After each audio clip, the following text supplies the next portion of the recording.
Ferretti vai sofrer um atentado no hospital e vai acabar tendo um destino trágico. Nos próximos capítulos da novela Três Graças, depois de sobreviver à cirurgia e acreditar que escapou da morte, Ferretti continua provocando ódio por onde passa. Mesmo fragilizado, ele ignora os perigos ao redor e subestima os inimigos que construiu ao longo da vida. Durante a madrugada, um apagão transforma o hospital em cenário de terror. Uma presença inesperada entra no quarto. Um disparo silencioso corta o ar e o destino de Ferretti é selado ali mesmo. O que parecia um recomeço termina em tragédia e deixa no ar a pergunta que vai mover a trama. Quem tentou matá-lo e por quê? Entre os suspeitos estão Arminda, Misael, Rogério e Josefa. Tudo deverá acontecer logo após Ferretti passar pela cirurgia de emergência. O quarto do hospital ainda cheira a antisséptico quando a médica entra com um semblante mais tranquilo. Zenilda se levanta na hora, as mãos trêmulas. Leonardo e Lorena prendem a respiração. A médica informa profissional e fala: a cirurgia foi um sucesso, o cateterismo correu bem, agora é repouso absoluto, medicação controlada e acompanhamento rigoroso. Zenilda leva a mão ao peito, finalmente respirando aliviada. Leonardo a abraça com força.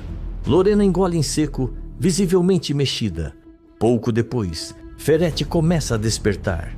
Abre os olhos devagar, respira com dificuldade, mas está consciente. Mesmo fraco, o olhar continua duro, desconfiado, carregado de julgamento. Nesse momento, Arminda surge no corredor do hospital, cheia de pressa, exigindo entrar no quarto. Ao cruzar com Zenilda, o clima muda instantaneamente. Arminda provoca venenosa e fala: quem diria? O poderoso quase foi dessa para melhor. Zenilda sustenta o olhar, sem abaixar a cabeça, e responde: cuidado com o que você deseja. Palavras voltam. Arminda dá um sorriso torto e entra no quarto sem pedir licença. Se aproxima da cama. Ferretti força um sorriso irônico ao vê-la.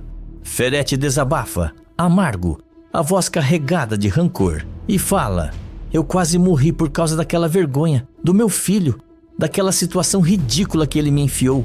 Arminda franze a testa, curiosa. Ferretti continua, preconceituoso, sem nenhum pudor.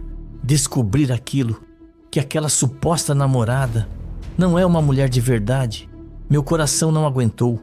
Arminda arregala os olhos. O choque é evidente, mas ela tenta disfarçar.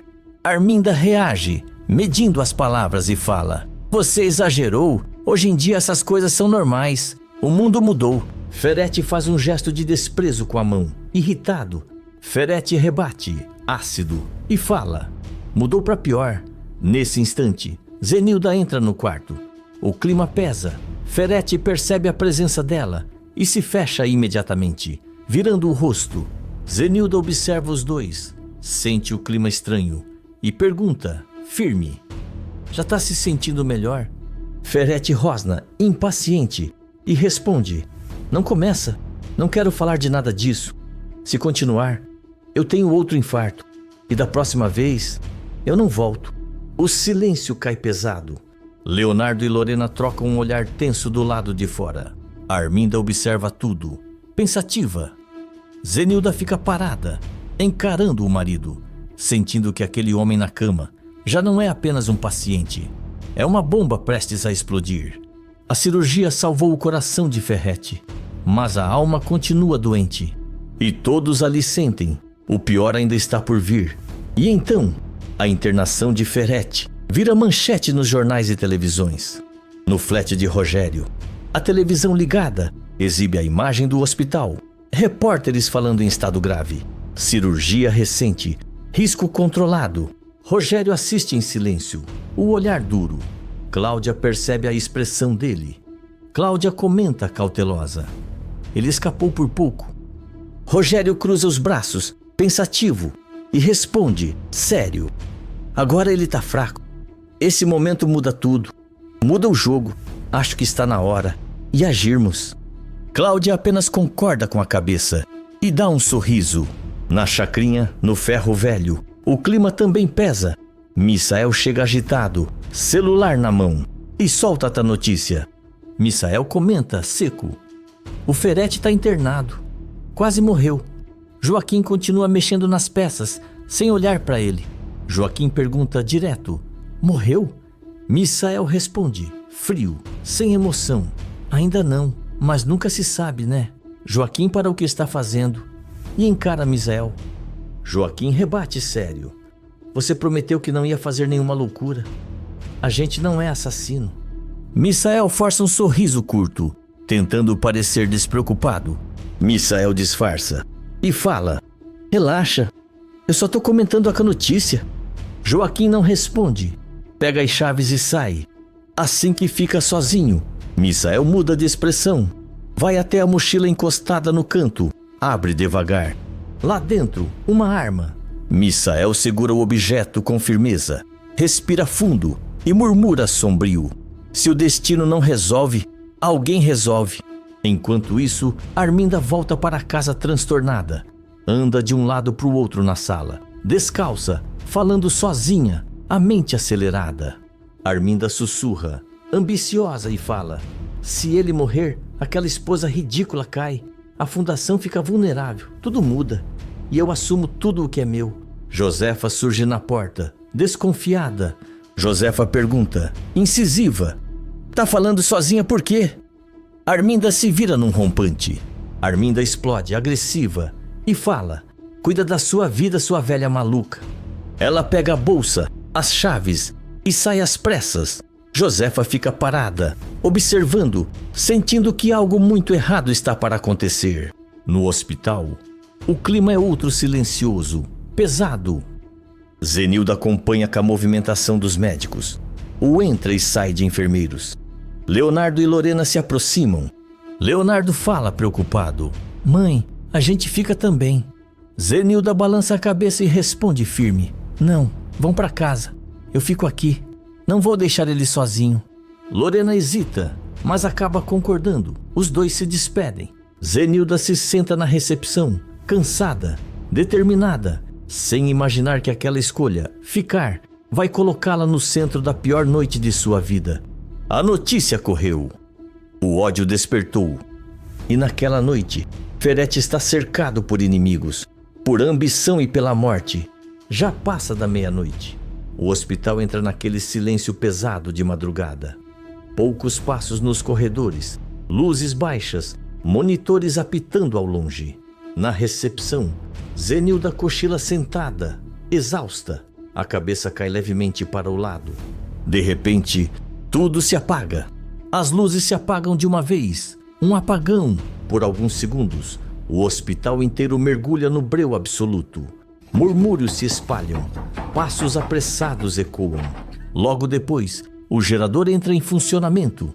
As luzes de emergência se acendem. Tudo parece voltar ao normal. Mas não está. No quarto, Ferete desperta com o barulho da porta se abrindo. O coração acelera. Ele tenta se mexer, mas o corpo ainda está fraco.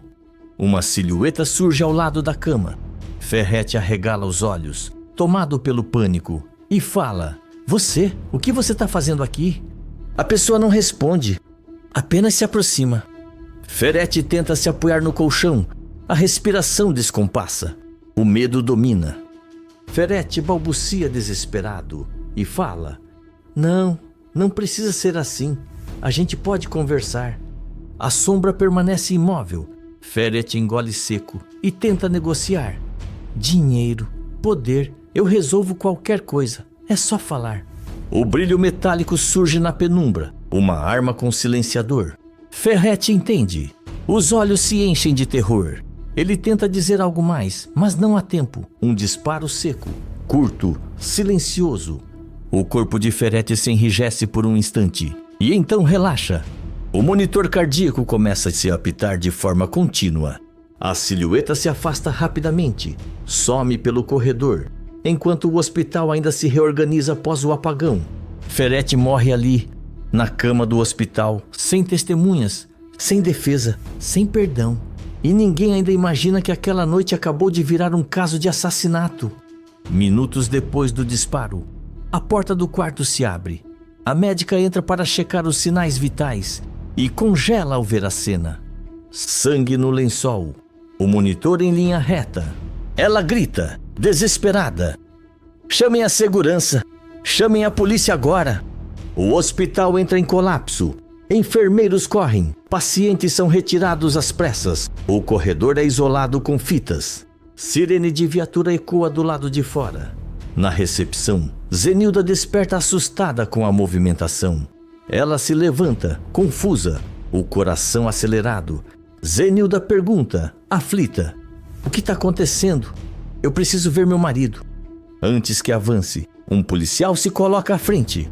O policial informa sério: "Senhora, houve um atentado. O quarto agora é cena de crime. O Ferretti foi assassinado." As palavras demoram a fazer sentido. Zenilda empalidece. As pernas falham. Ela cai sentada, em choque absoluto. Ferretti não morreu do coração. Ferretti foi assassinado. A notícia se espalha rápido. Em poucas horas, o nome de Ferretti domina os noticiários. Empresário morre após atentado dentro de hospital. E junto com a notícia, surgem os primeiros cochichos. Na mansão, Arminda assiste à reportagem, em silêncio absoluto. O copo treme levemente em sua mão. Josefa observa de longe. Josefa provoca, desconfiada: "Ué, você não ia ver ele hoje?" Arminda se recompõe rápido demais. Arminda responde, seca: "Melhor assim. Morto não dá trabalho." Ela se levanta, pega da bolsa e sai sem explicar para onde vai. No flat, Rogério assiste à mesma reportagem, com Cláudia ao lado. Rogério não demonstra surpresa. Apenas fecha os olhos por alguns segundos. Cláudia pergunta, cautelosa: "Você sabia que isso podia acontecer?" Rogério responde contido: "Eu sabia que tinha gente demais querendo ele morto." Ele desliga a TV.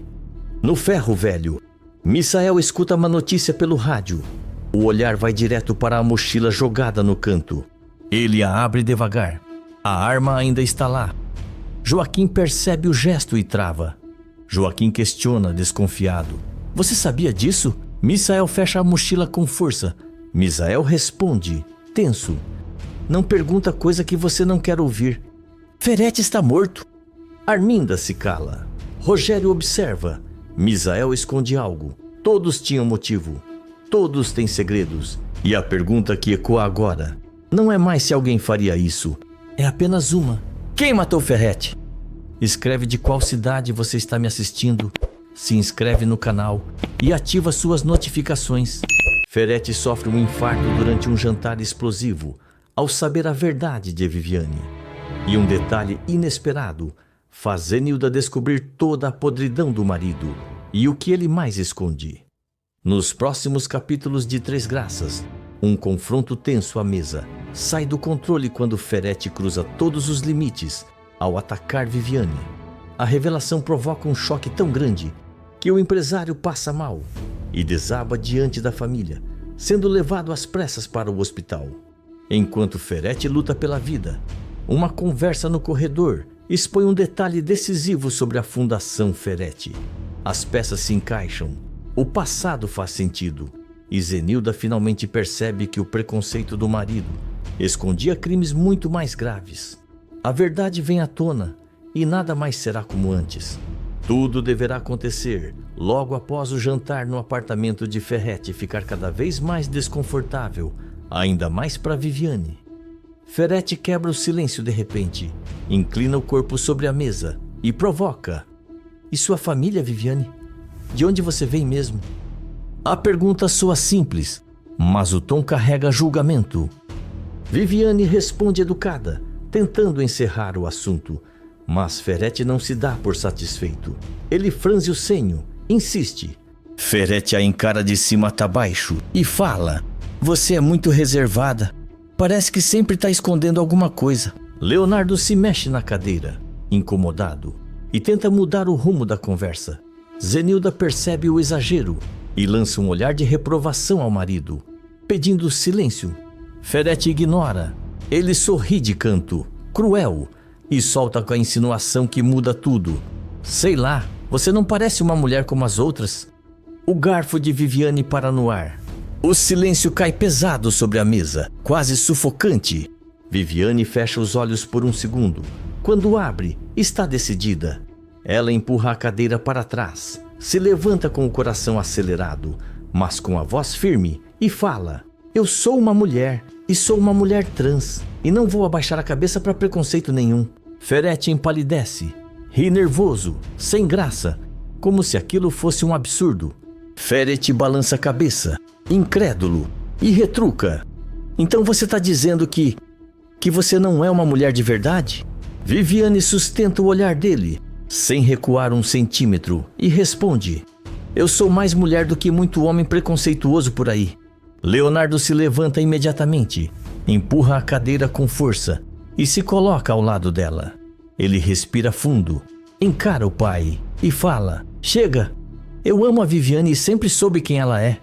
Para mim foi difícil no começo também, mas eu entendi que isso não muda o fato dela ser uma mulher. Zenilda também se levanta, visivelmente abalada, mas firme. Ela olha diretamente para o marido e fala: nessa casa ninguém vai humilhar ninguém, muito menos alguém que a gente convidou para sentar à nossa mesa. Ferretti tenta responder, abre a boca, mas as palavras não saem. Ele passa a mão no rosto, suando, sentindo o controle escapar, e coloca a mão no peito. Pela primeira vez, Ferretti não domina a situação, e o jantar, que deveria unir a família, se transforma no início de uma ruptura irreversível. Ferretti passa a mão pelo colarinho da camisa, incomodado. A respiração fica curta. Ele tenta falar, mas a voz sai falha. Ferretti balbucia ofegante: Isso é um absurdo, uma falta de respeito com a minha família. Ele dá um passo para trás, perde o equilíbrio por um segundo. Zenilda percebe e se aproxima, ainda achando que é nervosismo ou bebida. Zenilda fala preocupada: Ferretti, respira um pouco. Você exagerou no vinho. Ferretti tenta responder, mas a mão aperta o peito com força. O rosto começa a ficar pálido. Ferretti murmura quase sem voz: Tá doendo, meu peito. Ele dá mais 2 passos cambaleantes e antes que alguém consiga segurá-lo, cai no chão com força. O pânico se instala. Leonardo corre até o pai. Leonardo grita, desesperado: Pai, fala comigo! Viviane entra em choque. Leva a mão à boca, os olhos marejados, tremendo. Viviane fala em prantos: Meu Deus, eu não queria que isso acontecesse, eu juro. Zenilda se ajoelha ao lado de Ferretti, tentando manter a calma, mas já percebendo a gravidade. Zenilda pede ajuda, aflita: Alguém chama uma ambulância, agora! Viviane diz firme: Ele está tendo um infarto. Precisamos de socorro urgente. Nesse exato momento, a porta do apartamento se abre com força. Lorena entra com Juquinha, acompanhada de Casper e João Rubens, claramente pronta para causar confusão, mas congela ao ver o pai estendido no chão, cercado de gente. Lorena arregala os olhos, em choque, e pergunta: O que está acontecendo aqui? Zenilda olha para a filha completamente abalada e responde: Seu pai teve um infarto, depois do jantar, depois de descobrir a verdade sobre a Viviane. Viviane começa a chorar ainda mais, sentindo o peso da situação. Viviane fala culpada: Eu nunca imaginei que dizer quem eu sou causaria uma coisa dessas. Lorena respira fundo, tenta conter a própria emoção, mas não deixa de reagir. Ela se aproxima de Viviane e rebate firme: Isso não é culpa sua.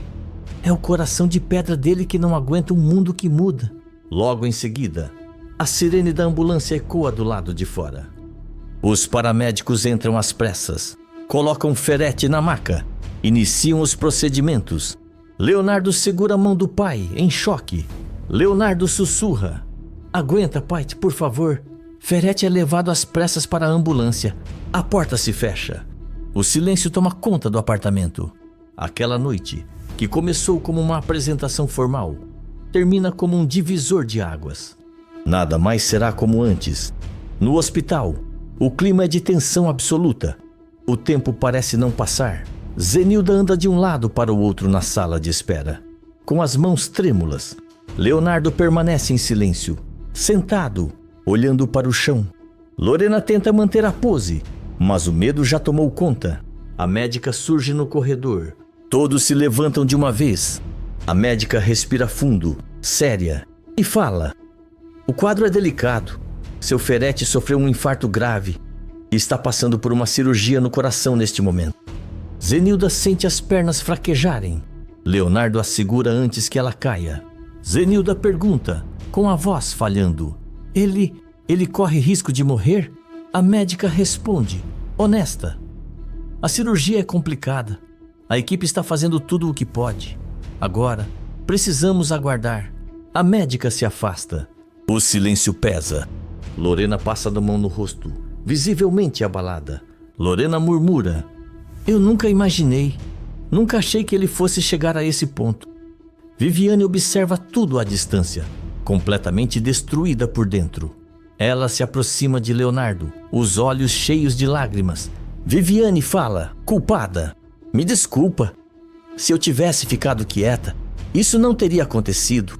Leonardo segura o rosto dela com delicadeza e responde, firme: não fala isso. Você não tem que pedir desculpa por existir.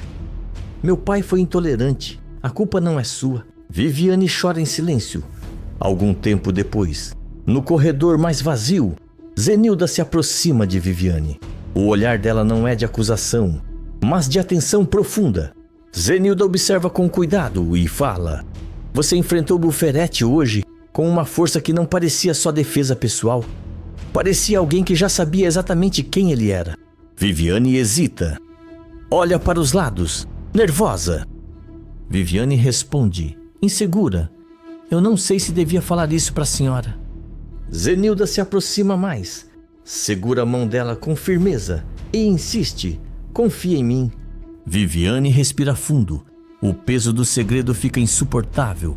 Viviane revela em voz baixa: eu trabalho numa das farmácias da Fundação Ferretti. E os remédios, eles não são o que parecem. São falsificados. Zenilda congela. Viviane continua, tremendo: o Dr. Zé Maria descobriu isso. Tentou denunciar. Foi por isso que ele caiu. Ele mexeu com coisa grande demais. O impacto é imediato. Zenilda sente o chão sumir sob seus pés. Zenilda sussurra chocada: então, tudo isso não foi só corrupção, foi crime. Viviane confirma com a cabeça, assustada: foi. E quem tenta falar é destruído. Zenilda se afasta um passo, leva a mão ao peito, em choque. As peças começam a se encaixar. O infarto, a agressividade, a defesa cega do marido, a prisão de Zé Maria. Nada foi acaso. E ali, naquele corredor de hospital, Zenilda começa a entender que o homem que ela tentou proteger é o mesmo que ela vai precisar enfrentar. Sozinha no corredor frio do hospital, Zenilda encosta na parede. O barulho distante de monitores cardíacos ecoa.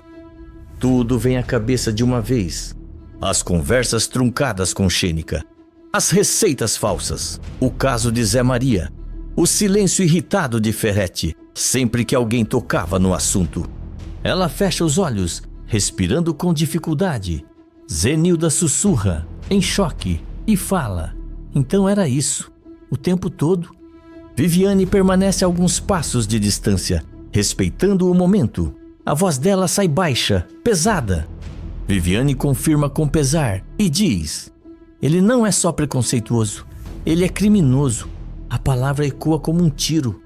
Zenilda sente o chão desaparecer sob os pés. O homem com quem dividiu a vida, a casa, a imagem pública de benfeitor, agora luta pela vida numa sala de cirurgia. E é o mesmo homem que destruiu reputações, plantou provas, espalhou remédios falsos. Zenilda leva a mão ao rosto. As lágrimas finalmente caem. Zenilda fala entrecortada: eu defendi ele. Eu confrontei gente honesta por causa dele. Viviane se aproxima um pouco mais, cuidadosa. Viviane diz, sincera: a senhora não sabia. Ele sempre soube se esconder muito bem. Zenilda respira fundo. O choro cessa aos poucos. O olhar muda. Não é mais fragilidade, é decisão. Ela limpa o rosto com firmeza. Zenilda se recompõe e fala, determinada: Se tudo isso for verdade, eu não vou deixar isso impune. Ela faz uma pausa curta, engole seco e completa. Nem que seja o pai do meu filho, nem que seja meu marido. Viviane observa em silêncio. Pela primeira vez, sente que não está sozinha. Do outro lado da porta da UTI, Ferretti luta pela própria vida, cercado por médicos, máquinas e silêncio. Do lado de fora, Zenilda encara a porta fechada. Ali não está apenas uma cirurgia acontecendo. Está o fim de uma ilusão e o início de uma guerra dupla, pela justiça e pela própria consciência. Escreve de qual cidade você está me assistindo. Se inscreve no canal e ativa suas notificações. Zenilda tem uma ideia genial. Encontra um detalhe decisivo e prova a inocência de Zé Maria, virando o jogo contra Ferretti. Nos próximos capítulos de Três Graças, desconfiada desde o início, Zenilda se recusa a aceitar a prisão de Zé Maria e decide investigar por conta própria. Mesmo enfrentando a pressão do próprio marido, ela segue firme, certa de que há algo muito errado naquela acusação. A virada vem quando Zenilda percebe um detalhe que ninguém mais enxergou. A prova desmonta toda a armação, garante a liberdade do médico e expõe um esquema perigoso ligado à Fundação Ferretti. A partir desse momento, o poder muda de mãos e Ferretti passa a enxergar a esposa não como aliada, mas como a maior ameaça que já enfrentou. Tudo deverá acontecer logo após Zenilda se jogar de cabeça no caso de Zé Maria e Ferretti não gostar nadinha disso. A madrugada avança, mas Zenilda continua acordada. A mesa da sala está tomada por papéis, anotações, recortes de jornal e cópias do inquérito da prisão de Zé Maria. Ela relê tudo pela terceira vez, inquieta. Cada detalhe só reforça na mesma sensação. Aquilo não faz sentido. Quando Ferretti entra em casa, percebe na hora o clima pesado. Para ao ver a cena e solta um riso curto, debochado, Ferretti comenta, venenoso. Ainda nisso? Você está perdendo tempo com esse médico. Ele fez coisa errada dentro da minha fundação, Zenilda. Ela não responde de imediato. Apenas ergue o olhar devagar, firme, sem qualquer medo. Zenilda rebate, segura. Eu tenho certeza de que o Zé Maria não fez nada disso. Eu conheço a história dele. Conheço a família. Ele é filho da minha melhor amiga. Ferretti se incomoda. Começa a andar pela sala, impaciente, gesticulando. Ferretti acusa, exaltado. Você está se colocando contra mim. Está defendendo um criminoso. Zenilda fecha a pasta com força. Zenilda dispara. Criminoso é alguém condenado com provas. E isso não existe nesse caso. Ferretti se aproxima, tentando intimidar. A voz mais baixa e agressiva. Ferretti provoca. A polícia achou receitas falsas no consultório dele. Isso já não é prova suficiente para você? Ela se levanta lentamente, sem baixar os olhos. Zenilda responde, firme. Receita falsa não prova autoria. Prova que alguém quis incriminar. O silêncio pesa. Ferretti, irritado, tenta desqualificá-la. Ferretti ataca. Ou você está se achando advogada demais agora? Querendo bancar a heroína? Zenilda se aproxima um passo, ofendida, mas completamente no controle. Zenilda responde, dura. Não me desmerece. Eu sou advogada e vou exercer a minha profissão, com ou sem a sua aprovação. Ferretti trava por um segundo. Não está acostumado a esse tom, a essa firmeza. Ele percebe, com raiva crescente, que perdeu o domínio da conversa. E mais do que isso, percebe que Zenilda não vai recuar. O olhar dele endurece. O dela também. A guerra começa ali, dentro da própria casa. No outro dia, na sala simples da casa de Xênica, o clima é tenso. O habeas corpus conseguido por Zenilda permitiu que Zé Maria respondesse ao processo em liberdade. Mas o peso da acusação ainda está estampado em seu rosto. Xênica observa de longe, aflita, enquanto Zenilda se senta diante dele. As duas se conhecem há anos e aquela conversa é tão pessoal quanto perigosa. Zé Maria parece exausto, mas decidido a falar tudo. Zé Maria desabafa contido. Aqueles receituários falsos não foram feitos por mim. Alguém entrou no meu consultório e plantou aquilo lá. Zenilda escuta em silêncio, atenta a cada detalhe. Zé Maria continua, a voz carregada. Eu comecei a desconfiar dos remédios da fundação quando os pacientes da chacrinha não melhoravam. Alguns pioravam, outros não resistiram. Zenilda empalidece. Zé Maria prossegue, tenso. Eu mandei os medicamentos para análise. Fiz exames toxicológicos por conta própria. Ele abre uma pasta surrada e espalha os laudos sobre a mesa. Zé Maria explica, amargo. Todos falsificados, sem princípio ativo nenhum. Zenilda pega os papéis com cuidado, visivelmente abalada. Zenilda questiona em choque. Você tem noção do tamanho disso? Zé Maria afirma firme. Tenho. E foi por isso que tentaram me calar.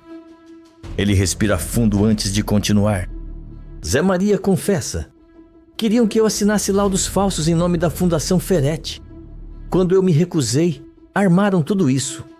Xênica leva a mão ao peito, emocionada. Xênica reage, aflita. Meu filho quase perdeu a carreira, a vida inteira dele. Zé Maria aperta os punhos, segurando a revolta. Zé Maria conclui. Tentaram acabar com meu CRM, com minha reputação, comigo. O silêncio toma conta da sala.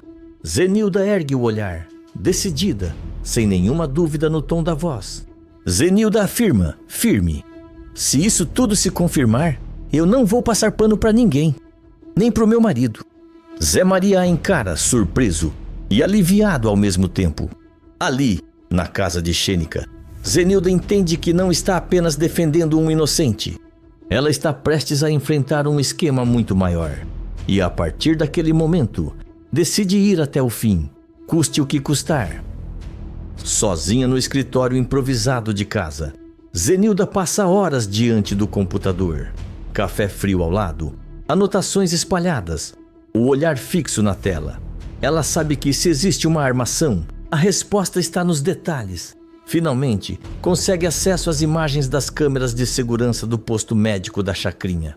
Ela dá o play, vê Zé Maria atendendo pacientes, encerrando o expediente, guardando seus pertences. Tudo normal. Ele olha o relógio, apaga-se a luz do consultório e sai. Zenilda pausa o vídeo. Algo a incomoda. Ela volta alguns minutos, avança devagar. É então que a imagem aparece. Um homem entra no consultório logo depois de Zé Maria sair. Zenilda se inclina na cadeira. Ela reconhece na hora. Zenilda murmura, tensa. Edilberto.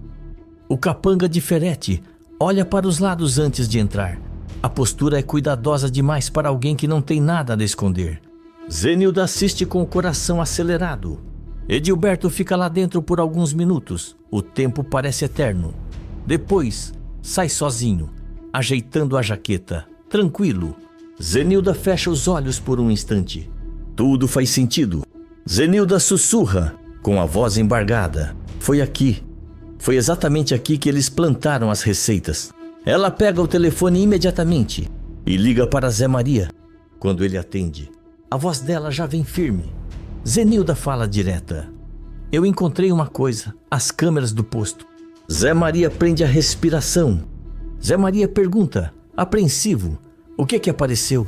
Zenilda responde sem rodeios. O Edilberto entrou no seu consultório minutos depois que você saiu, sozinho, e saiu sozinho. Do outro lado da linha, o silêncio pesa. Zé Maria finalmente reage, com a voz falhando. Então foi isso. Eu nunca vi ele naquele dia. Zenilda confirma. Porque você já tinha ido embora. Eles esperaram você sair para plantar tudo. Mas Zenilda sabe que ainda precisa derrubar a acusação de vez. Ela solicita oficialmente o acesso às receitas apreendidas pela polícia. Espalha os documentos sobre a mesa e analisa um por um. Assinaturas, datas, carimbos. Algo não bate. Ela decide avançar mais um passo. Pede um exame grafotécnico das assinaturas atribuídas a Zé Maria. Os dias de espera são sufocantes. Quando o laudo chega, Zenilda lê linha por linha. O coração dispara. A conclusão é clara. A assinatura não é de Zé Maria. O traço é diferente. A pressão da caneta, o ritmo, a inclinação, Tudo aponta para uma falsificação. Zenilda liga novamente para Zé Maria. Zenilda fala emocionada. Eu provei, não foi você. As assinaturas são falsas. Do outro lado, ele não consegue conter o choro. Zé Maria responde, aliviado. Eu sabia que a verdade ia aparecer. Com as imagens, os laudos toxicológicos e o exame grafotécnico em mãos, Zenilda entra imediatamente com o pedido judicial. Pouco depois, a decisão sai. Zé Maria é oficialmente inocentado, livre da acusação, livre da mancha, livre da armação. Zenilda fecha a pasta com firmeza. Agora ela não tem apenas convicção, ela tem provas. E Ferretti, mesmo sem saber, acaba de cruzar um limite irreversível. Enquanto isso, na fundação, Ferretti anda de um lado para o outro em sua sala, incapaz de se sentar. O telefone não para de vibrar, pilhas de documentos espalhadas pela mesa. Algo saiu do controle, e ele sabe exatamente o que. A porta se abre de repente. Macedo entra apressado, o rosto tenso. Macedo avisa, cauteloso. Doutor, deu ruim. Ferretti para no meio da sala. Ferretti exige, fala. Macedo engole seco antes de continuar. Macedo informa. A Zenilda conseguiu o habeas corpus do Zé Maria. E, pior, provaram que as receitas foram plantadas. Por um segundo, Ferretti fica em silêncio. Depois, explode. Ferretti grita fora de si. Aquela mulher tá ficando perigosa. Ele pega um objeto da mesa e arremessa contra a parede. O barulho ecoa pelo corredor. Ferretti rosna, andando de um lado para o outro. Eu tentei avisar, tentei fazer ela desistir e agora ela vai até o fim. Macedo observa, tenso. Macedo comenta, inseguro. Ela conseguiu imagens, laudos, exame de assinatura, tá tudo amarrado. Ferretti passa a mão no rosto, respirando com dificuldade. Pela primeira vez, o medo se mistura à raiva. Ferretti fala, baixo, mas carregado de ódio. Ela sabe demais. Ele para em frente à janela. O olhar duro. Ferretti completa. E o pior, não tá mais do meu lado. O silêncio pesa. Ferretti percebe, tarde demais, que subestimou a própria esposa. Não é mais uma mulher tentando salvar alguém injustiçado. É uma advogada, uma investigadora, uma ameaça real.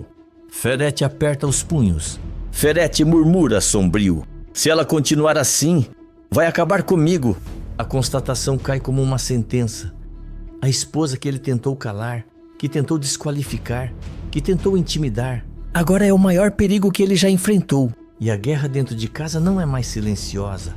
Ela começou. Escreve de qual cidade você está me assistindo.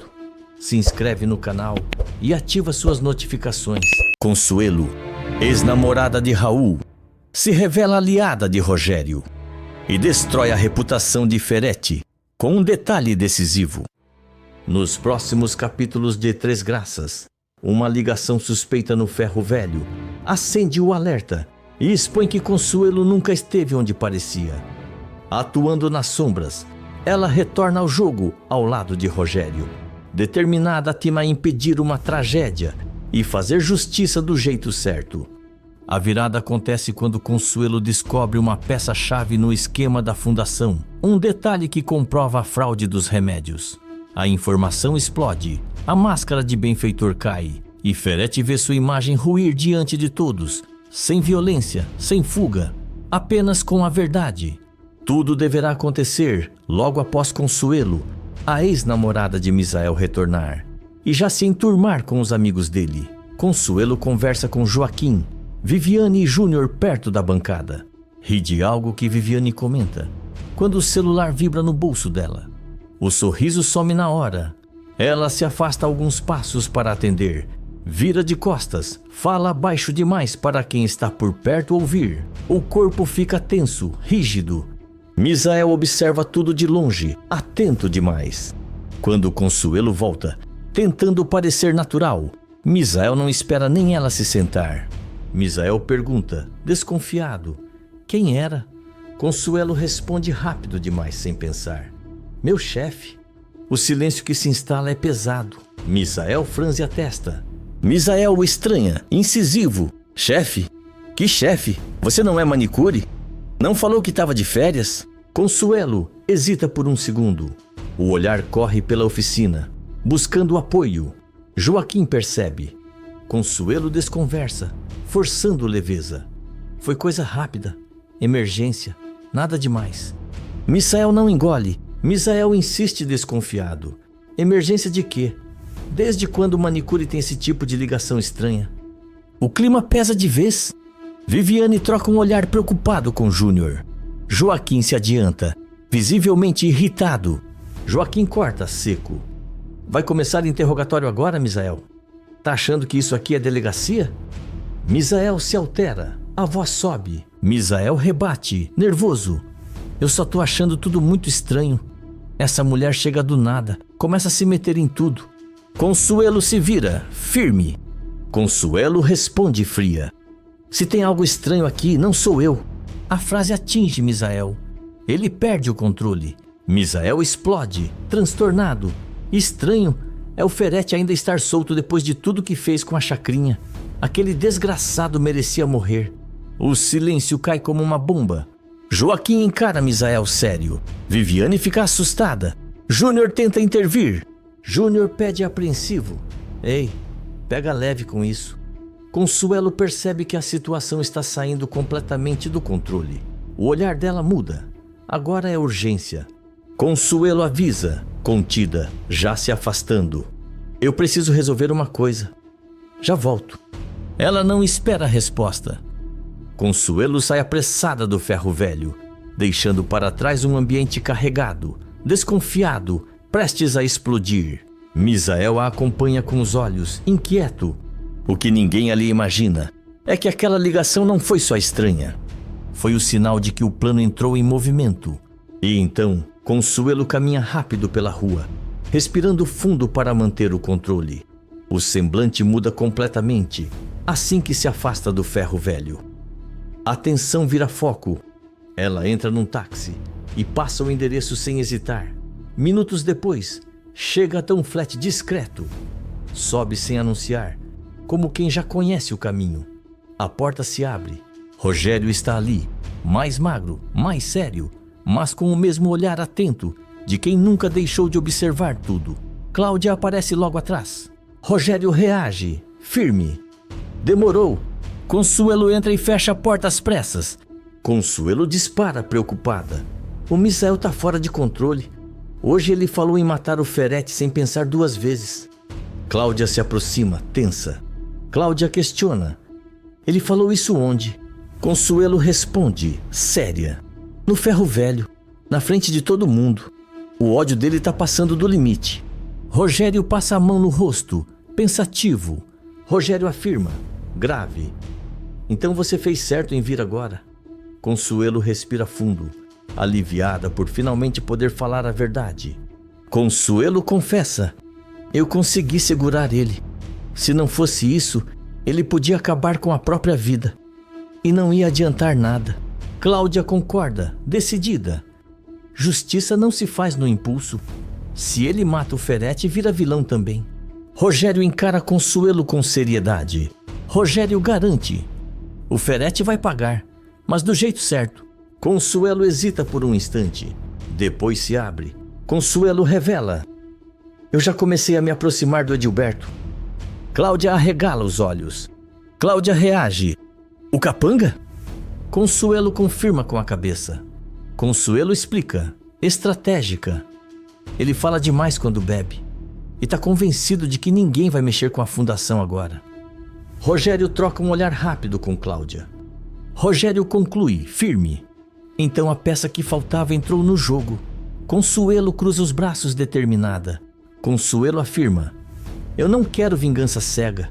Eu quero que o Ferete pague por tudo, principalmente pelo que ele fez com a chacrinha. Rogério se aproxima, sério, mas confiante. Rogério declara. Então é agora. Com você de volta, a gente vai acabar com ele de uma vez por todas.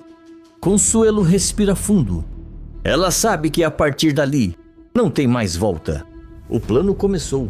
Logo depois, Consuelo dá sequência ao plano e sabe exatamente com quem está lidando. Edilberto não é apenas um funcionário qualquer. é capanga de Ferrete, conhecido na chacrinha, sempre rondando a farmácia da fundação, fazendo serviços que ninguém nunca conseguiu provar. Mesmo assim, ela se aproxima. Num fim de tarde, Consuelo surge perto da farmácia, puxa conversa casual, finge não saber quem ele é, ri de comentários grosseiros, se mostra interessada demais. De longe, Viviane observa a cena e fica inquieta. Viviane se aproxima, puxa Consuelo pelo braço, fala baixo, preocupada. Você ficou maluca? Esse cara é bandido, trabalha pro Ferrete. Se afasta disso. Consuelo mantém o olhar firme, sem perder a calma. Consuelo responde, contida. Eu sei exatamente quem ele é, confia em mim. Viviane não gosta, mas percebe que Consuelo está decidida. Viviane insiste, aflita. Esse tipo de homem é perigoso. Consuelo corta, segura. Mais perigoso ainda é deixar ele solto. Viviane se afasta, apreensiva. Horas depois, Consuelo leva Edilberto para um bar simples da região. Bebida vai, bebida vem. Ele se sente poderoso, importante, dono da situação. Edilberto começa a se soltar. Edilberto comenta rindo, bêbado. Aquela farmácia da chacrinha agora tá limpinha, só para inglês ver. Consuelo finge curiosidade. Consuelo provoca, suave. Ué, limpinha como assim? Edilberto dá uma gargalhada torta. Edilberto explica se gabando. Ferrete mandou trocar os remédios dali para enganar fiscalização. As outras continuam tudo falsificada. Consuelo sente o estômago gelar, mas não demonstra. Ela ri, se aproxima mais, faz Edilberto se sentir especial. Mais tarde, ele insiste em levá-la até a casa dele. Acha que vai se dar bem. Consuelo aceita, calculada. Na casa, Edilberto mal consegue ficar acordado. Apaga no sofá, completamente bêbado. Consuelo observa por alguns segundos. Confere a respiração. Espera. Então age. Ela liga o computador com cuidado. Conecta o pendrive. A tela revela planilhas, ordens internas, relatórios de distribuição da Fundação Ferrete, mensagens comprometedoras. Consuelo murmura, chocada. Vocês mataram gente. Ela copia tudo, um arquivo após o outro, sem pressa, sem erro. Antes de sair, apaga históricos, fecha programas, deixa tudo como estava. Na rua já distante, Consuelo para, respira fundo e faz a ligação. Consuelo avisa, firme, eu consegui, tá tudo aqui. Horas depois, Rogério recebe os arquivos. Ele analisa cada documento em silêncio. Cláudia olha aí a tela, pálida. Cláudia conclui, grave. Isso não é só corrupção, é crime em série. Rogério fecha o notebook devagar. Rogério afirma decidido. Agora ele não escapa. A armadilha foi montada. O capanga falou demais. E o império de Ferrete começa a ruir. Com os documentos enviados por Consuelo, Rogério e Cláudia não perdem tempo. As denúncias são feitas de forma estratégica, atingindo ao mesmo tempo a polícia, o Ministério Público e os órgãos de fiscalização sanitária. Nada vaza antes da hora. A operação é montada em silêncio. Na manhã seguinte, a Fundação Ferrete amanhece cercada. Viaturas estacionam em frente ao prédio. Delegados descem com pastas, mandados, caixas para apreensão. Funcionários observam, atônitos, sem entender o que está acontecendo.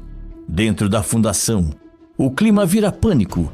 Caixas são abertas, lotes conferidos, códigos comparados. Um fiscal segura um frasco, confere o rótulo, depois olha o laudo em mãos. Fiscal afirma sério: esse medicamento é falsificado.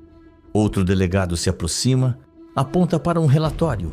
Delegado anuncia: todas as unidades da fundação estão irregulares. Todas, menos uma. O esquema fica claro. Enquanto isso, Ferrete surge no local, visivelmente alterado, cercado por assessores. Câmeras já estão posicionadas. Microfones se estendem em sua direção. Ferrete tenta manter a pose, mas a máscara cai rápido. Ferrete se exalta nervoso. Isso é uma armação. Eu sempre ajudei essa comunidade. Estão tentando destruir meu nome. Um repórter interrompe, direto. O senhor explica por que só uma farmácia tinha medicamentos verdadeiros? Ferretti trava, engole seco, não responde. Os laudos começam a sair. Os documentos vazam. As imagens circulam. Em poucas horas, o nome de Ferretti vira manchete. Benfeitor é acusado de distribuir remédios falsos. Fundação Ferretti é investigada por crimes contra a saúde. Escândalo na Chacrinha. População foi enganada. A reputação construída por anos desmorona diante de todos. Ferretti agora não fala mais. Apenas entra no carro escoltado, sob olhares de ódio e decepção. De longe, em um apartamento discreto, Rogério assiste à cobertura pela televisão. Não comemora, apenas observa. Consuelo está ao lado, tensa, mas aliviada. Consuelo murmura: acabou. Cláudia cruza os braços, firme. Cláudia corrige: não, agora começou de verdade. Rogério mantém o olhar fixo na tela. Rogério afirma calmo e decidido. Ele passou anos se escondendo atrás de dinheiro. Agora vai responder pelo que fez. A queda de Ferretti não vem com tiros, nem com gritos. Vem com provas, com exposição, com a verdade. E dessa vez, não há como escapar. Enquanto isso, na chacrinha, a televisão ligada interrompe a rotina da casa. Gerlúcia aparece pronta para sair, bolsa no ombro, quando a reportagem entra no ar. As imagens da Fundação Ferretti, cercada pela polícia, tomam a tela. Ela para no meio da sala. Fica imóvel. Lígia surge logo atrás. Também fixa no jornal. A repórter anuncia, em tom grave, o escândalo dos medicamentos falsificados, os laudos, as investigações, a farsa por trás da imagem de benfeitor. Lígia leva a mão à boca, em choque. Lígia comenta, incrédula: meu Deus, então aquela fundação toda era uma mentira. Gerlúcia solta um riso curto, amargo. Gerlúcia responde, firme: a gente sempre soube, mãe. Só faltava provarem. Agora conseguiram, pelo visto. O celular de Gerlúcia vibra. Ela olha o número. Atende. Do outro lado, a voz de Rogério. Rogério avisa, seguro. Deu tudo certo. O plano foi concluído. Agora ele vai pagar por tudo o que fez. Gerlúcia fecha os olhos por um instante. Respira fundo. Não grita. Não chora. Não responde nada. Apenas desliga. Lígia observa curiosa. Lígia pergunta: quem era? Gerlúcia pega a bolsa, recompõe o rosto e caminha até a porta. Gerlúcia responde com um sorriso contido: justiça. Ela sai de casa com a cabeça erguida. Pela primeira vez, não como vítima, mas como alguém que venceu. Escreve de qual cidade você está me assistindo. Se inscreve no canal e ativa suas notificações. Arminda decide trocar de amante. Arma um jogo cruel e humilha Ferretti ao colocá-lo para escanteio. Nos próximos capítulos de Três Graças, tomada por um desejo fora de controle, Arminda passa-se a tratar Ferretti com frieza e desprezo, deixando claro que ele já não ocupa mais o lugar de antes. Enquanto o empresário tenta se impor, ela conduz a situação com ironia e prazer, transformando cada gesto em provocação. O jogo vira de vez quando Arminda assume Joaquim sem qualquer pudor e escancara a troca diante de Ferretti, reduzindo-o à condição de descartável. Humilhado, consumido pelo ódio e pelo ciúme, ele sai derrotado, enquanto Arminda deixa claro que agora é ela quem dita as regras. Tudo deverá acontecer logo após Arminda andar de um lado para o outro na sala. Os passos rápidos, impacientes. Para diante do espelho, ajeita o cabelo sem necessidade, solta um suspiro irritado e volta a andar. A cabeça está longe, presa na lembrança da noite no ferro velho. O ambiente rude, o jeito seguro de Joaquim, a sensação incômoda e perigosa de ter sido desejada sem jogos, sem bajulação. Ela passa a mão pelo braço, como se ainda sentisse o toque. Arminda resmunga, nervosa. Isso é ridículo, completamente ridículo. Tenta se ocupar. Liga a tua televisão, troca de canal várias vezes, desliga. Pega o celular, abre uma mensagem qualquer, fecha. Nada prende sua atenção. Do sofá, Josefa observa em silêncio, os olhos atentos. Conhece a filha como ninguém. Aquilo não é raiva, não é soberba ferida, é inquietação. Josefa provoca com falsa inocência. Tá andando tanto assim por quê? Vai gastar o tapete? Ou arrumou um motivo melhor para ficar desse jeito? Arminda para de repente. Arminda rebate, seca. Para de me olhar desse jeito. Josefa sorri de canto. Josefa insiste, debochada. Ué, desde cedo nesse nervoso todo. Arrumou amante novo e esqueceu de contar pra mãe? Arminda se vira num pulo, o rosto já quente. Arminda explode. Para de falar besteira, sua velha maluca. Ela tenta sustentar o ataque, mas falha. O olhar foge. A respiração entrega. Josefa cruza os braços, satisfeita. A experiência não erra. Josefa alfineta, rindo. Ah, eu conheço essa cara. Conheço muito bem. Essa aí é cara de mulher que perdeu o controle. Arminda engole seco. Arminda retruca, defensiva. Você tá imaginando coisa que não existe? Josefa se levanta devagar. Encara a filha de frente. Josefa provoca certeira. Então por que você não consegue ficar parada? Por que tá falando sozinha? Por que essa cara de quem passou a noite pensando em alguém? O silêncio pesa. Arminda não responde. Vira o rosto, incomodada. Pega a bolsa com força, como se quisesse fugir do assunto e de si mesma. Josefa conclui, com um sorriso malicioso. Não precisa me contar, mas está estampado na sua cara. Você está encantada, e isso nunca te fez bem. Arminda sai da sala sem olhar para trás, o coração acelerado. Sozinha no quarto, encosta na porta, fecha os olhos e respira fundo. A imagem volta com força, o cheiro, o olhar, a sensação de perigo misturada com desejo. Ela sussurra para si mesma, quase num pedido. Para agora, mas já é tarde. Ela tenta negar, tenta se convencer de que foi só uma noite. O desejo, porém, já tomou conta e não pretende ir embora tão cedo. Mais tarde, Ferretti chega à casa de Arminda visivelmente transtornado. Entra falando alto, andando de um lado para o outro, despejando a própria raiva, como quem exige atenção. Ferretti reclama, exaltado. Você não tem ideia da vergonha que eu tô passando. Aquela menina se perdeu de vez. Foi se enfiar naquela casa daquelas duas bichas. Aquilo ali não presta. Arminda está sentada distante. O olhar não acompanha os movimentos dele. A mente está em outro lugar. Ferretti continua, irritado. Tá tudo errado. Influência péssima. Arminda responde por reflexo, sem convicção. Aham. Ferretti estranha o desinteresse, mas ignora. Aproxima-se, segura o rosto dela. Tenta beijá-la como sempre fez. Puxa-a em direção ao quarto, confiante de que o corpo resolveria o que as palavras não estavam conseguindo. O beijo acontece, mas não provoca nada. Arminda fecha os olhos e a imagem que surge não é a de Ferretti. É Joaquim, o ferro velho, o olhar firme, a sensação crua e perigosa da outra noite. O contraste é brutal. Arminda se afasta de repente, empurrando Ferretti com força suficiente para deixá-lo surpreso. Arminda corta, seca. Para, hoje não. Ferretti fica imóvel por um segundo, tentando entender. Ferretti pergunta, desconfiado, como assim hoje não? Arminda se levanta, ajeita a roupa, evitando o contato visual. Arminda responde, fria, eu não tô com cabeça para isso. Ferretti franze o senho. Nunca tinha ouvido aquilo, não daquela forma.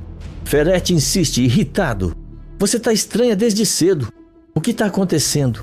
Arminda se vira, firme, sem paciência. Nada, e não começa. O silêncio pesa. Ferretti percebe que perdeu espaço. Algo mudou, e ele não faz ideia do que. Contrariado, ele sai do quarto, pega o paletó com brusquidão e segue em direção à porta. Na sala, Josefa observa a cena com atenção e não perde a chance de provocar. Josefa debocha, sorrindo. Ué, já vai? Só isso hoje? Nem esquentou a cama? Ferretti lança um olhar fulminante, mas não responde. Abre a porta e sai, batendo com força. Josefa cruza os braços, satisfeita. Josefa conclui, convicta. Pode anotar, tem outro nessa história. No quarto, Arminda fica sozinha. Encosta-se à parede, fecha os olhos e respira fundo. O nome que lhe vem à cabeça não é o de Ferete, é Joaquim, e ela sabe. Nada vai voltar a ser como antes. Incapaz de resistir, Arminda se arruma com cuidado excessivo. Troca de roupa 2 vezes, passa perfume, se olha no espelho como se buscasse confirmação. Não dá explicações a ninguém, apenas sai. O destino é claro desde o primeiro passo. O ferro velho. Ela bate a porta com firmeza, impaciente, como quem não admite ser ignorada. Joaquim demora alguns segundos para atender. Quando abre, se surpreende ao vê-la ali novamente. Joaquim reage, irônico, com meio sorriso. Ué, não foi bom o bastante da última vez? Arminda não responde de imediato. Entra no espaço dele, reduz a distância, encara-o sem piscar. O silêncio diz mais que qualquer palavra. Arminda provoca, em tom baixo e seguro. Você sabe que foi. Ela segura o rosto dele, puxa-o para um beijo intenso ali mesmo, à porta, sem se importar com quem possa ver. Joaquim tenta manter a postura, mas cede, fecha a porta rapidamente, como se o mundo lá fora deixasse de existir. O que Arminda não percebe é que do outro lado da rua, uma figura observa. Macedo, discreto, atento. Ele se esconde à distância. Quando vê o beijo, saca o celular sem hesitar. Registra o momento, uma foto, depois outra. Dentro do ferro velho, o tempo passa sem que Arminda perceba. Conversas, provocações, silêncios carregados. A sensação de perigo só aumenta o desejo. Horas se passam. Enquanto isso, Macedo envia as imagens. Do outro lado da cidade, Ferete sente o celular vibrar no bolso. Abre a mensagem sem imaginar o que vai encontrar. A foto aparece na tela. Arminda, Joaquim, o ferro velho. Ferete empalidece. Ferete murmura incrédulo. Com o dono do ferro velho, o choque vira raiva em segundos. A humilhação arde. O orgulho ferido ferve. Ferete fecha o punho com força. O olhar tomado por ódio. Aquela imagem muda tudo. E Arminda, sem saber, acaba de acender um pavio que vai explodir muito em breve. Já passa das 9 da noite, quando Ferete chega à casa de Arminda, completamente fora de si. Ele entra sem pedir licença, o rosto vermelho, o maxilar travado. A porta bate com força atrás dele. Sem dizer uma palavra, ele atravessa a sala e atira o celular sobre a mesa, a tela ainda iluminada com a foto que recebeu. Ferete acusa, quase gritando: "Você tem coragem de me explicar isso aqui?" Arminda olha a imagem com calma excessiva. Não se assusta, não se justifica. Pelo contrário, analisa uma foto como quem observa algo trivial. Depois, ergue o olhar lentamente. Arminda rebate, fria. Explicar o quê? Ferete explode. Não se faz de idiota. Você com aquele sujeito, um dono de ferro velho. Você perdeu a noção? Ele anda pela sala gesticulando, tomado pela fúria. Ferete continua, machista e agressivo. Você se rebaixou, Arminda. Se expôs. Virou motivo de chacota. Você já foi uma mulher de nível. Arminda se levanta devagar. Cada passo até ele é calculado. O olhar não treme. Pelo contrário, é Ferete quem começa a se sentir acuado. Arminda dispara cortante. Engraçado ouvir isso de você. Justamente você. Ferete tenta reagir. Não muda de assunto. Arminda se aproxima ainda mais. O rosto a centímetros do dele. Arminda continua, venenosa. Enquanto eu era sua amante, você dormia com a esposa em casa. Enquanto eu te escondia, você posava de pai exemplar. Agora resolveu bancar o moralista? Ferete perde o controle e bate a mão na mesa. Ferete rosna. Isso não vai ficar assim. Arminda sorri. Um sorriso lento, perigoso, de quem já venceu a discussão. Arminda ameaça firme. Vai sim, porque se você levantar um dedo para mim, eu abro a boca. Conto tudo para Zenilda. Falo do nosso caso, as mentiras, o quanto você se aproveitou de mim enquanto bancava um marido fiel. Ferete empalidece.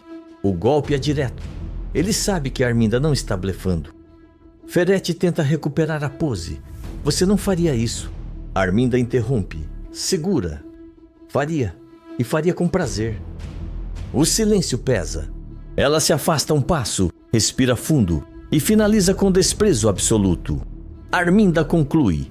Definitiva. Chega. Cansei de ser sua amante. Cansei de você. Eu prefiro o Joaquim.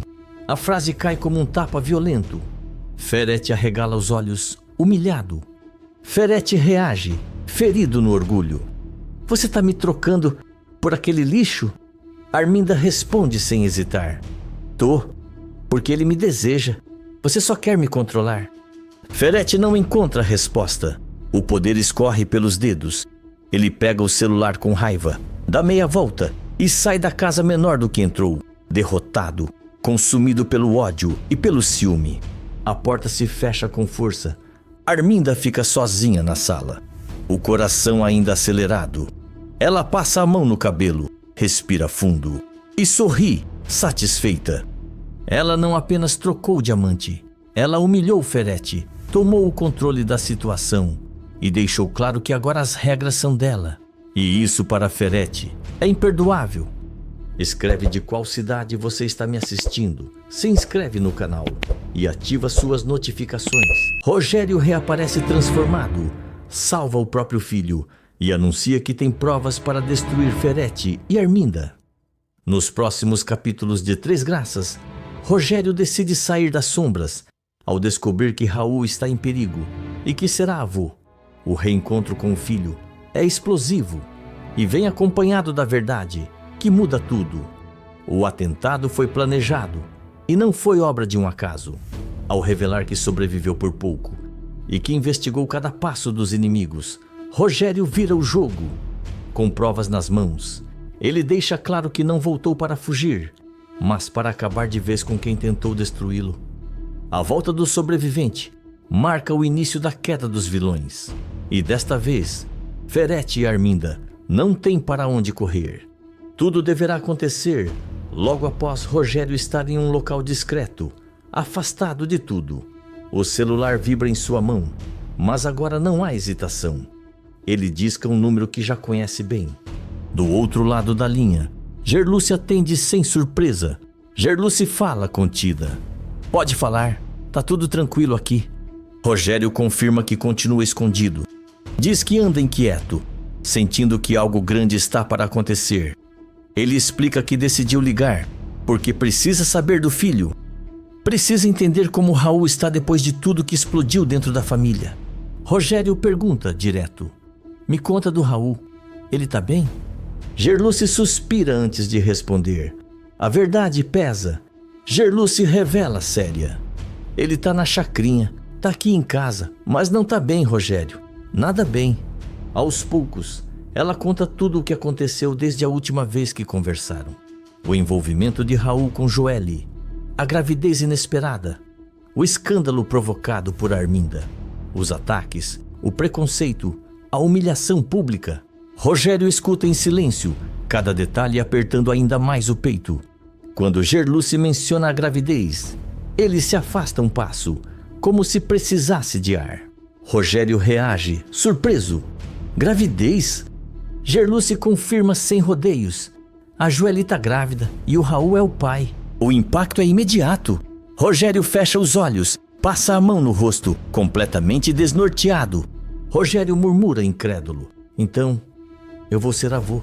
Gerluce confirma e completa, com firmeza, que Raul está tentando ser forte, mas está machucado, confuso, carregando o peso de tudo sozinho. Diz que ele sente a falta do pai, mesmo sem dizer isso em voz alta. O silêncio do outro lado da linha diz tudo. Rogério respira fundo, tomado por uma mistura de culpa, emoção e urgência. Rogério decide, firme. Então não dá mais para eu ficar escondido. Chegou a hora de eu aparecer pro meu filho. Gerluce alerta sobre os riscos. Lembra de Arminda, de Ferete, do perigo real que ainda existe. Rogério não recua. Rogério afirma, decidido. Eu sobrevivi por um motivo. E agora eu sei qual é. Proteger o Raul E essa criança também. A ligação termina. Rogério guarda o celular no bolso, encara o nada por alguns segundos e toma fôlego. O retorno que ele vinha adiando finalmente vai acontecer. E quando Rogério reaparecer, nada vai continuar do mesmo jeito. E então, com a ajuda de Gerluce, Rogério entra na comunidade sem chamar atenção. O carro para alguns metros antes. E ele segue a pé. Cada passo pesa. O coração bate acelerado. Dentro da casa, Gerluce pede silêncio. O clima é de expectativa. Rogério espera na sala, de pé, inquieto. Raul surge no corredor distraído e congela ao ver o homem ali. O tempo parece parar. Raul fica sem ar. Pai? Rogério dá um passo à frente, emocionado, mas contido. Rogério responde com a voz falha. Sou eu, filho. Raul se aproxima devagar, como se tivesse medo de que aquela imagem desapareça. Num impulso, o abraça com força. Logo em seguida, se afasta, os olhos marejados, tomado por sentimentos contraditórios. Raul explode magoado. Você sumiu? Você sabe o inferno que foi minha vida depois disso? Rogério abaixa a cabeça. Não se defende. Rogério respira fundo e começa a contar tudo. Fala do atentado, do tiro, da noite em que estava na casa de Arminda sem saber que estava sendo atraído para uma emboscada. Conta que quase morreu ali. Raul escuta em choque absoluto. Rogério revela grave. Quem tentou me matar foi o Ferete. E a sua mãe sabia de tudo, Raul. A revelação cai como um soco. Raul arregala os olhos, incrédulo. Raul explode, transtornado. Não, isso não é possível. Ela deixou isso acontecer? Rogério confirma com um olhar pesado. Rogério explica, firme. Eu precisei desaparecer para continuar vivo. Mas nunca parei de investigar. Nunca deixei isso quieto. A raiva toma conta de Raul. As lembranças, as manipulações da mãe. Tudo começa a fazer sentido. Raul anda de um lado para o outro, fora de si. Raul grita, tomado pela fúria. Ela mentiu para mim a vida inteira. Rogério se aproxima, coloca a mão no ombro do filho. Rogério garante, decidido. Eu não voltei para fugir. Eu voltei para acabar com isso de vez. A tensão dá lugar a um alívio contido. Pela primeira vez em muito tempo, Raul sente que não está sozinho. Raul fala com a voz embargada. Então fica, por favor, não some de novo. Rogério segura o rosto do filho, emocionado. Rogério promete. Dessa vez eu fico. E tudo isso vai ter um fim. O reencontro sela uma aliança. Pai e filho agora estão do mesmo lado.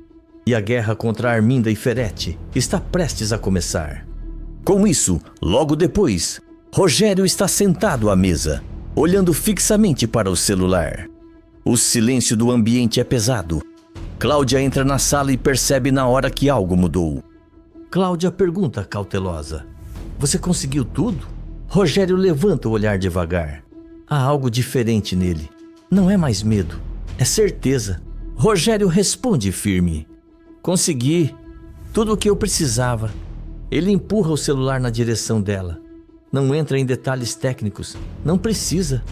Cláudia entende só de ver o tipo de material que está ali. Cláudia suspira, tensa. Então agora não tem mais como eles escaparem. Rogério se inclina para a frente, apoiando os cotovelos na mesa. Rogério fala carregado de emoção. Eles tentaram me apagar, Cláudia. Planejaram minha morte como se eu fosse nada. Eu perdi tudo. Nome, casa, filho. Agora é a vez deles perderem. Cláudia o encara firme, mas com cautela. Cláudia pondera. Isso não é só vingança, Rogério. É justiça. E a gente precisa fazer do jeito certo. Rogério concorda com a cabeça, mas o olhar escurece. Rogério afirma decidido. Eu sei, mas eu preciso que eles saibam que acabou. Que o jogo virou. Cláudia cruza os braços, respirando fundo.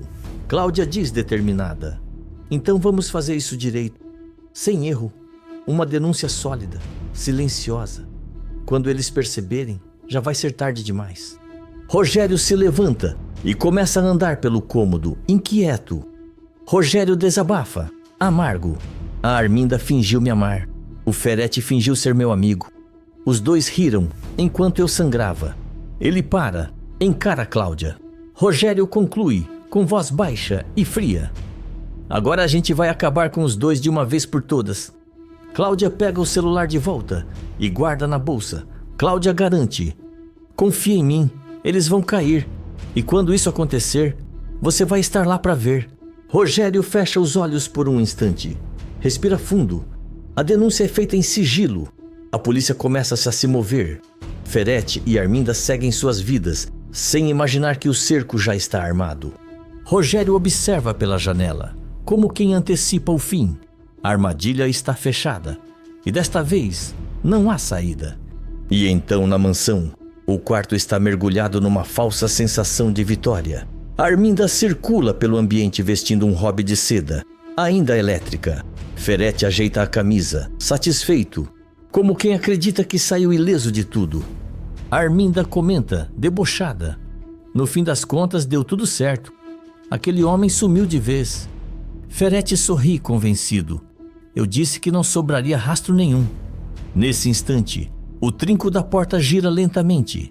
Antes que qualquer um dos dois reaja, a porta se abre por completo. Rogério surge na entrada do quarto, vivo, imponente, em silêncio. O choque é brutal. Arminda empalidece na hora. O rosto perde toda a cor. As pernas quase cedem. Ferretti leva um susto, mas tenta se recompor rápido, forçando um riso nervoso. Ferretti debocha, com desdém. Olha só, até parece assombração. O defunto resolveu aparecer. Rogério entra devagar, fecha a porta atrás de si com calma excessiva. Cada passo ecoa no quarto, aumentando o pânico dos dois. Rogério responde, frio. Defunto não anda, não fala, e muito menos volta para cobrar. Ele caminha até a mesa de apoio e joga o celular sobre ela. A tela acende, mostrando imagens congeladas. Rogério continua firme. Vocês reconhecem essa data? Essa hora? Ferretti se aproxima um pouco, tenta manter o controle. Ferretti ironiza. Você acha que isso prova alguma coisa? Rogério ergue o olhar cortante. Rogério rebate. Prova sim. Prova você entrando nessa casa na noite em que eu quase morri.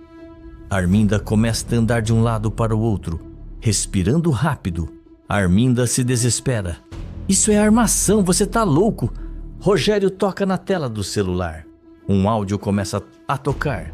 A voz de Ferretti ecoa pelo quarto, clara, dizendo que Rogério não podia sair vivo daquela noite. Logo depois, a voz de Arminda concordando, impaciente. O som é interrompido. O silêncio que se segue é aterrador. Arminda leva a mão à boca. Os olhos se enchem de lágrimas, mas não de arrependimento, de medo. Arminda grita, histérica. Desliga isso! Desliga agora! Ferretti perde a linha. Avança um passo em direção a Rogério. Ferretti explode, fora de si. Você não devia ter sobrevivido. Era para você estar morto. Rogério não se mexe, apenas espera. É então que a porta do quarto é arrombada. Policiais entram rapidamente, armas em punho, e gritam: polícia, mãos na cabeça, todo mundo parado. Arminda solta um grito agudo, desesperado. Arminda entra em pânico. Não, não, isso é um engano. Eu não posso ser presa. Ferretti tenta reagir, mas é imediatamente imobilizado. Ele se debate, grita, xinga. Ferretti berra transtornado. Isso não vai ficar assim. Eu vou me vingar, Rogério. As algemas se fecham com um estalo seco. Arminda sendo algemada. Finalmente explode, mas contra Ferretti. Arminda grita, tomada pelo ódio. Desgraçado! Você prometeu que ninguém ia descobrir. Você acabou com a minha vida. Ferretti tenta responder, mas é empurrado pelos policiais. Os dois são arrastados para fora do quarto, humilhados, derrotados, expostos. O quarto fica em silêncio absoluto. Rogério permanece ali por alguns segundos, imóvel. Observa o espaço onde quase perdeu a vida. Respira fundo. Não há sorriso. Não há comemoração. Apenas justiça. O homem que quase morreu vê finalmente seus algozes caírem em flagrante. A guerra termina ali. E dessa vez, não existe volta. Escreve de qual cidade você está me assistindo. Se inscreve no canal e ativa suas notificações.